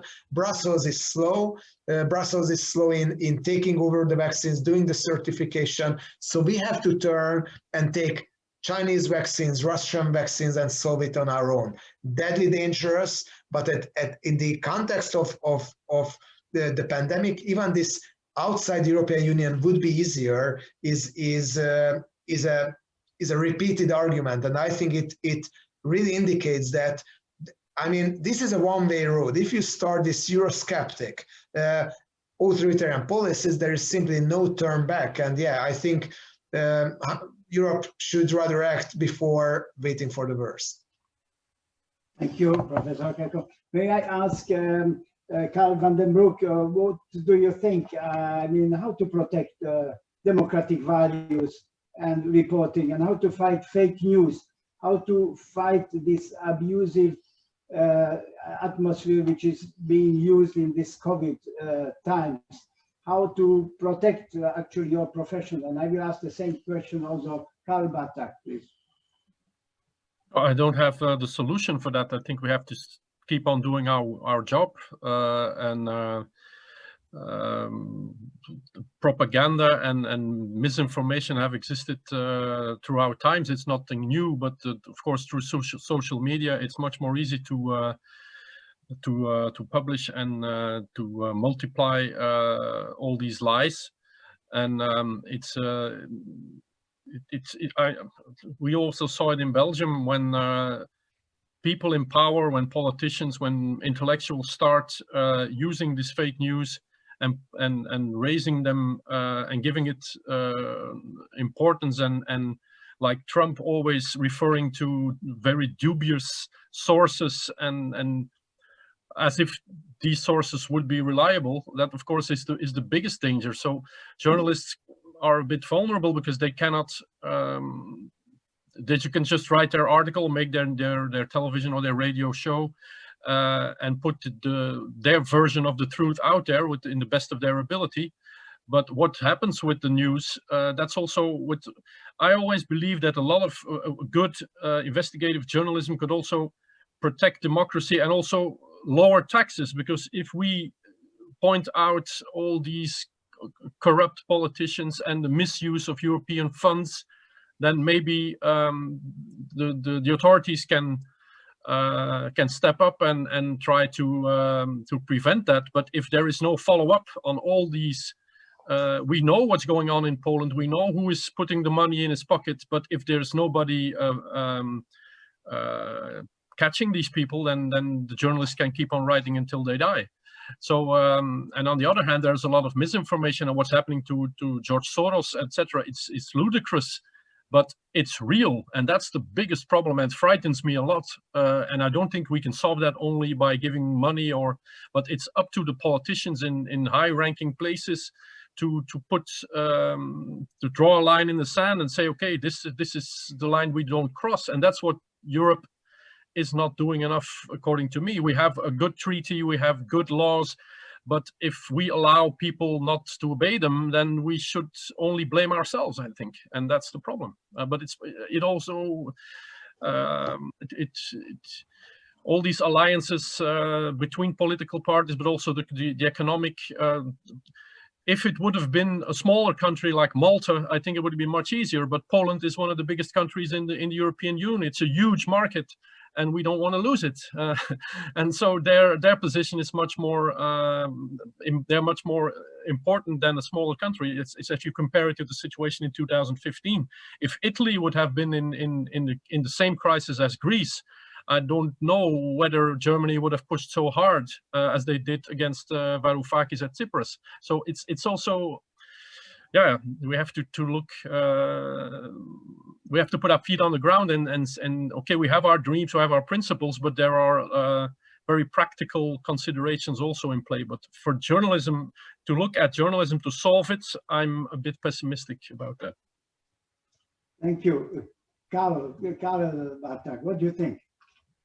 I would say that we are, in a very crucial moment in the development of the EU, and just slightly wrapping up what has been said. When you take into consideration that we have this problem with two member states who are reluctant to follow the rules and to follow the principles and the values. Then we have the new tools. We have the report, yearly report. We have the new conditionality mechanism.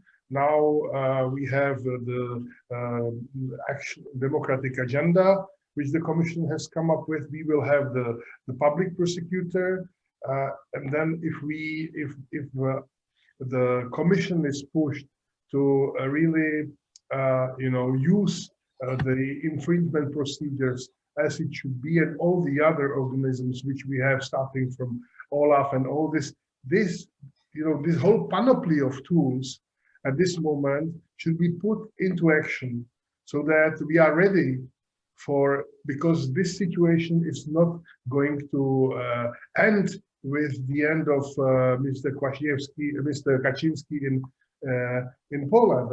We can end up in a situation in a couple of years with Marine Le Pen in France. We can have Salvini in Italy, and so on, and we should be ready. It is very important that all this is put in place. All these things which we were not doing for many years should be done now.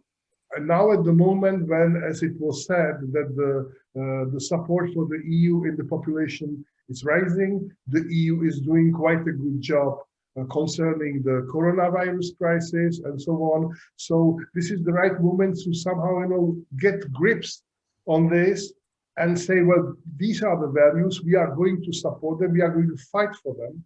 And whenever there is a problem within one or the other member states, then they all know in advance what they are going to be facing.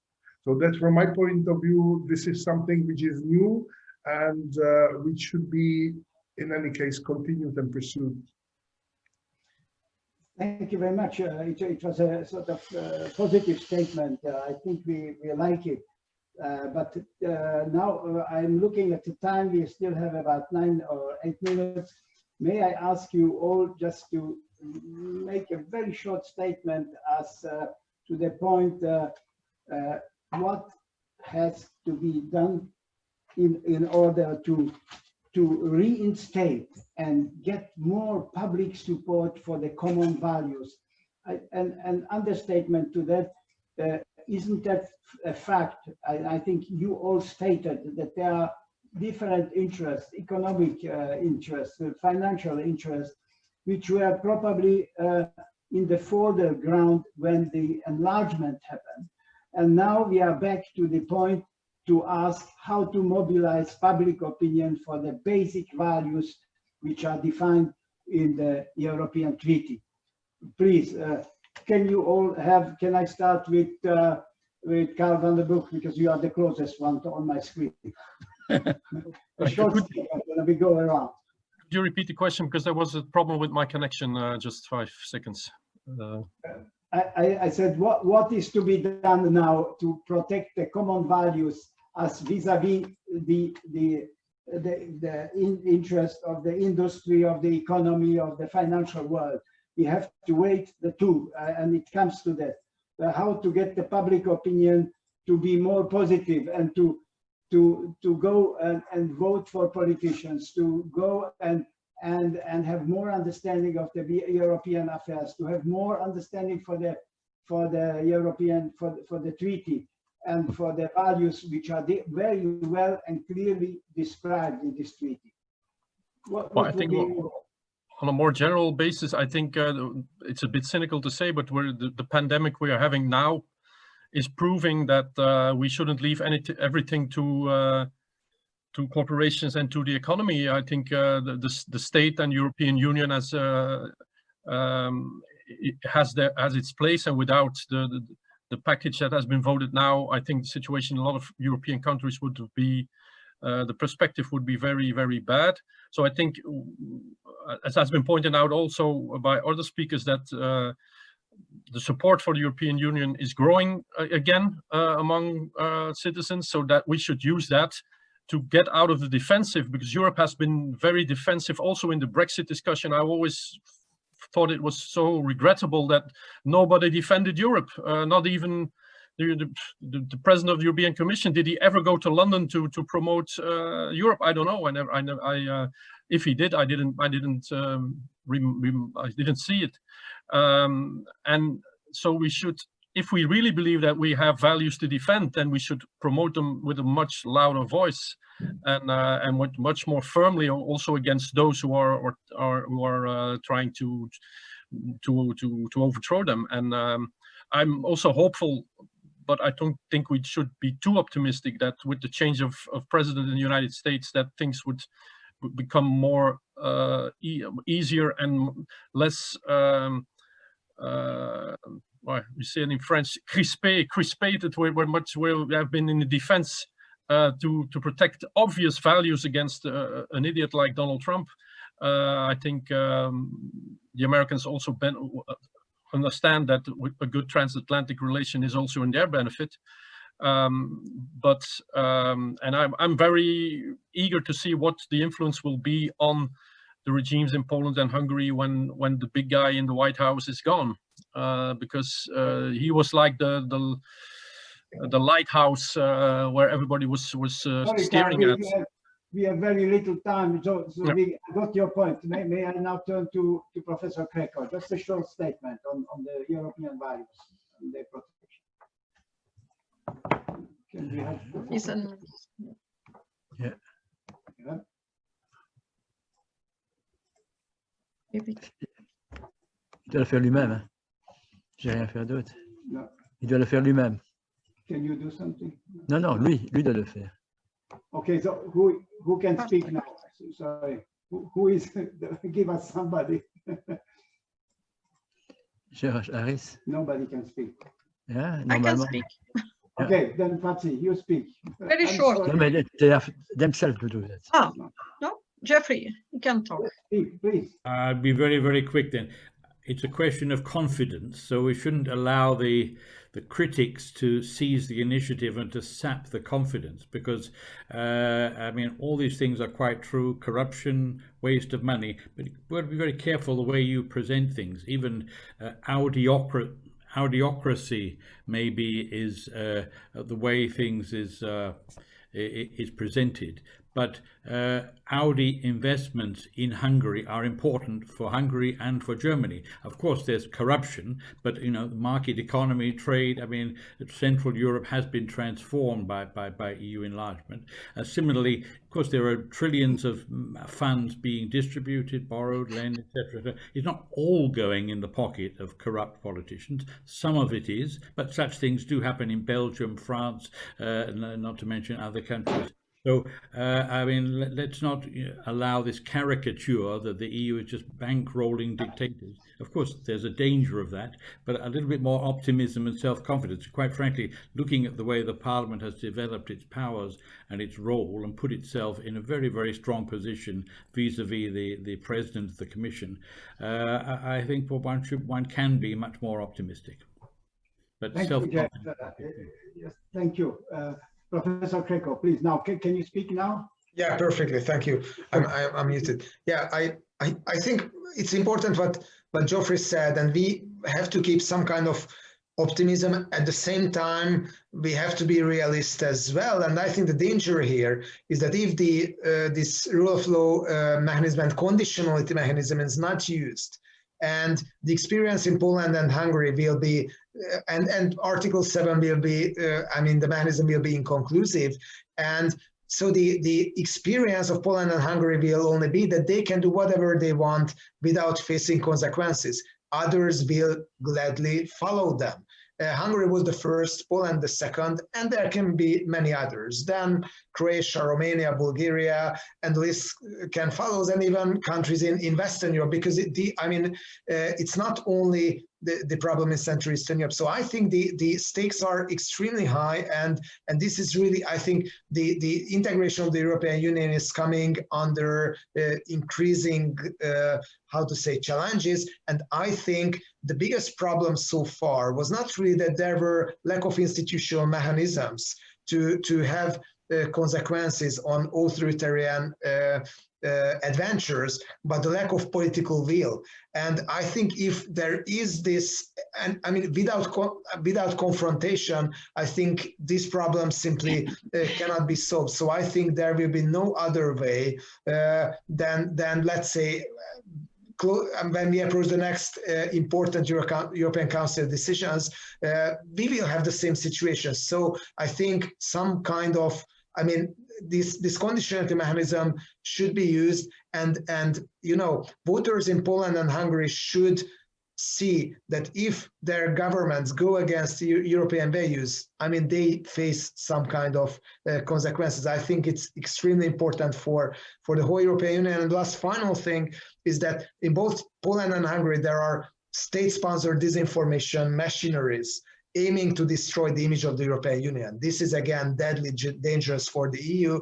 And yes, the trust in the EU is still high, but governments are doing their best with huge resources to counter that. And this is a challenge to be faced as well. So disinformation is not a big problem, I think, in the European Union coming from outside, Russian, Chinese. Of course it exists, but the real problem is disinformation coming from authoritarian politicians themselves. Thank you, Professor Krekos. So basically you say what Jeffrey already said, Europe is under siege, under attack, and one has to be proactive and not to shy confrontation on the basic values. I think Daniel Freund will tell us something on that, but now Patsy is on the list. Patsy Sørensen. Okay. I think that the European Union have to show that they are against corruption, that they don't agree with what's going on.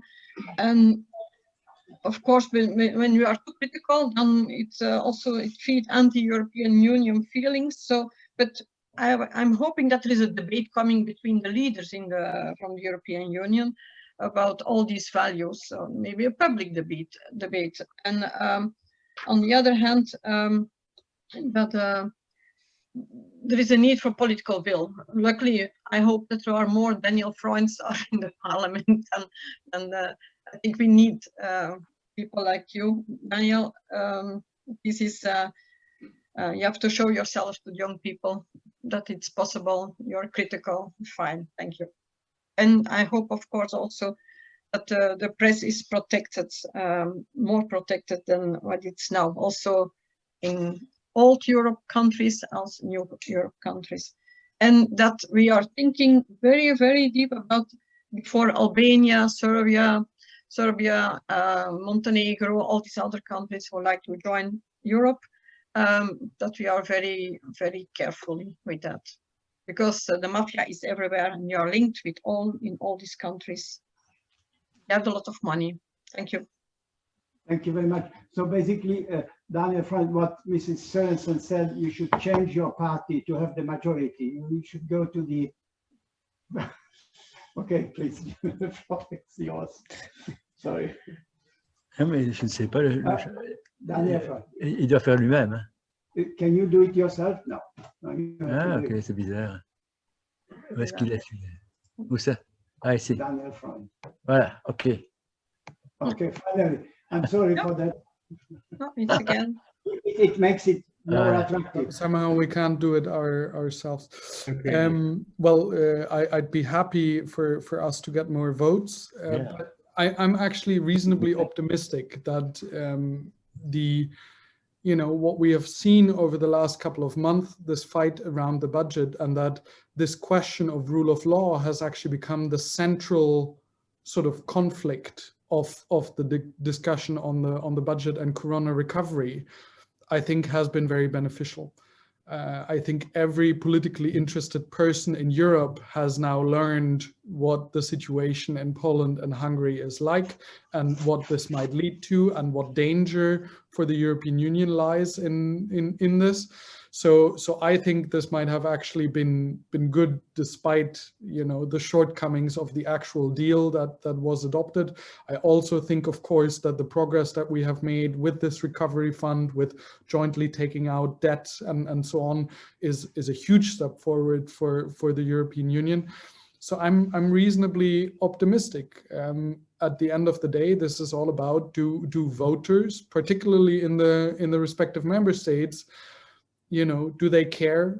Do they exert their right to vote accordingly? I had the pleasure to travel to Bulgaria a couple of months ago to these anti-corruption protests, and I have met many, particularly young people that are out in the street fighting for that. And that's ultimately what we need, right? If citizens in Poland, in Hungary, in Bulgaria, in those other places where there's issues, if they speak up, if they revolt against the corruption that exists in certain parties, in certain governments, then we have a chance to fight this, and I'm optimistic that we can do that. Thank you very much, Daniel Freund. And now I'm passing thank you very much. And it was a good positive statement. I'm happy about this. And now I'm passing the word as the last speaker to Karel Bartak, please. Can you hear me? Yeah. You yourself. Yes, please. Fine. Well, just very brief. I fully agree with what has just been said. Perhaps one more remark to end the debate. If there is a feeling around the table that, or while more widely in the public opinion, that the treaties are not sufficient, and that the tools which they give us are not sufficient to tackle such problems as we have with the governments in the two countries and possibly in others in the future, then we have the opportunity with the European, with the conference on the future of Europe to do something about that. And I think that we should exercise a bit more pressure, in the run-up to this conference as journalists and as politicians as well, so that this is used to this purpose, that the conference on the future of Europe ends up by strengthening these tools which have proved to be insufficient until now. That would be my statement.